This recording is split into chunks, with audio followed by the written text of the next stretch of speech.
مواد لازم: پوست پیاز سفید، تخم مرغ سفید، روغن مایع 1 قاشق غذاخوری، سرکه سفید 3 قاشق غذاخوری، رنگ خوراکی پودری سبز 1 قاشق غذاخوری. پوست بیرونی پیاز رو گرفتم. فکر میکنم حدود 1 کیلو پیاز پوست بیرونیش رو گرفتم.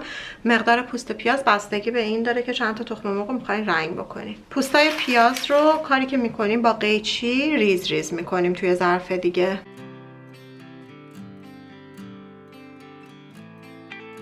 خب دوستان، ما پیازا رو با قیچی ریز کردیم به این شکل. میریم برای مرحله بعدی. دوستان توی این مرحله تخم مرغا رو به پیاز آغشته میکنیم، منتها اول خیسشون میکنیم تو آب معمولی که پوستای پیاز بهش بچسبه.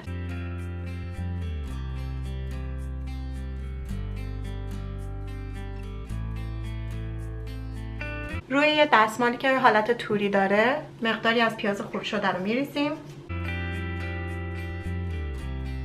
تخم مرغمون رو که به پیاز آغشته شده روی این دستمال میذاریم.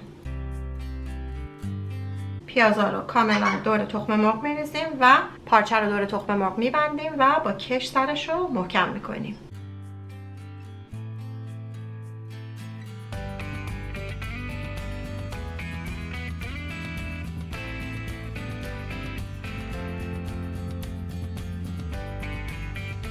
و به همین شکل همه تخم مرغ رو درست میکنیم و کنار میگذاریم.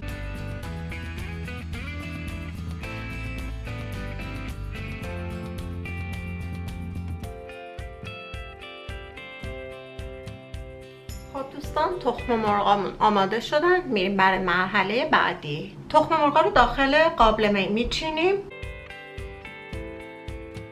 و داخل قابلمه رو آب میریزیم تا کاملا آب روی تخم مرغا رو بپوشونه. سرکمون رو اضافه میکنیم. رنگ پودری خوراکی که سبز هستش رو اضافه میکنیم. با حرارت بالا اجازه میدیم تا آب به جوش بیاد.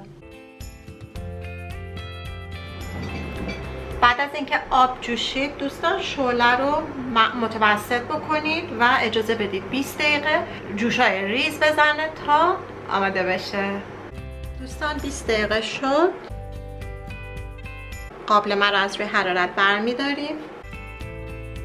تخم مرغا رو از داخل قابلمه در میاریم و به داخل ظرف دیگه ای منتقل میکنیم و اجازه میدیم کاملا خنک بشه. خب دوستان، تخم مرغامون کاملا خنک شدن. وقت باز کردنشون هستش.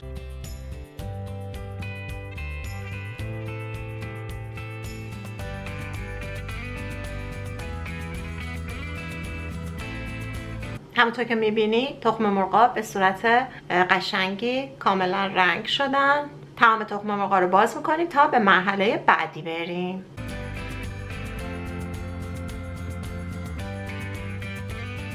دوستان تخم مرغا رو میبینید که چقدر زیبا و هنرمندانه رنگ شدن. برای اینکه قشنگترشون بکنیم این مرحله رو انجام میدیم. با استفاده از یک پد پنبه‌ای یا پنبه که به روغن مایع آغشته میکنید تخم مرغا رو برق میندازیم.